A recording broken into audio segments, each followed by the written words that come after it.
Je suis pas convaincue que les historiens ou les historiennes de l'art, ou les critiques d'art et les commissaires d'exposition prennent en compte la question de l'intersectionnalité. Sinon, on aurait moins d'expositions monographiques d'hommes et uniquement d'hommes blancs, occidentaux. Donc non, on a encore un énorme travail à effectuer sur ces questions-là.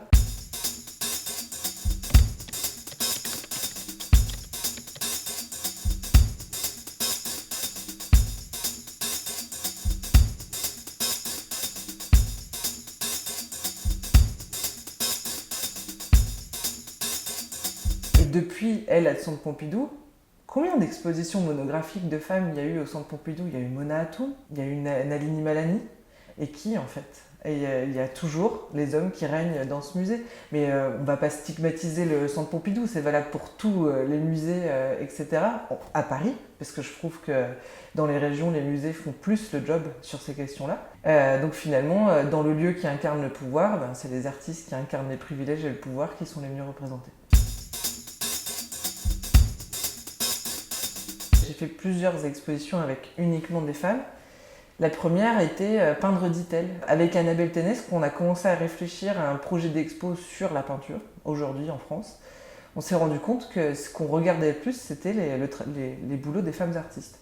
Et assez vite, finalement, la tentation a été assez forte de faire une exposition avec uniquement des femmes artistes peintres, pour finalement donner un angle de vue particulier sur la scène française actuellement. Je m'étais toujours dit que j'en ferais jamais de ce type d'exposition, parce que pour moi, il ne faudrait pas que ça existe en fait. Mais malheureusement, ça fait partie des moyens d'action de cette forme d'activisme dans lequel je m'inscris.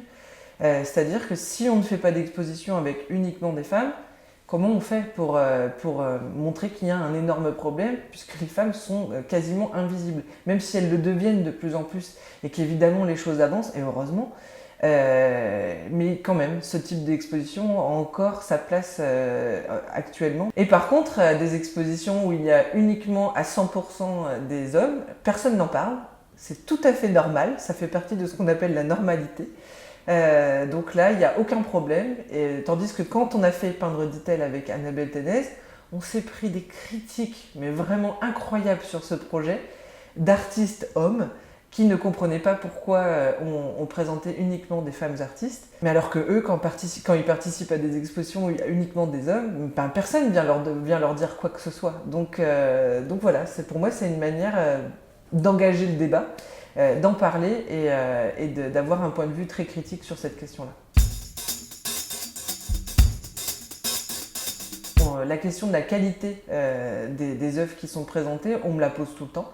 Surtout quand je dis que j'applique la parité dans mes projets, on me dit « Ah, alors ça veut dire que tu présentes les boulots de femmes qui sont finalement moins bien que ceux des hommes ?» Et je dis « Mais pourquoi ça serait pas l'inverse en fait ?»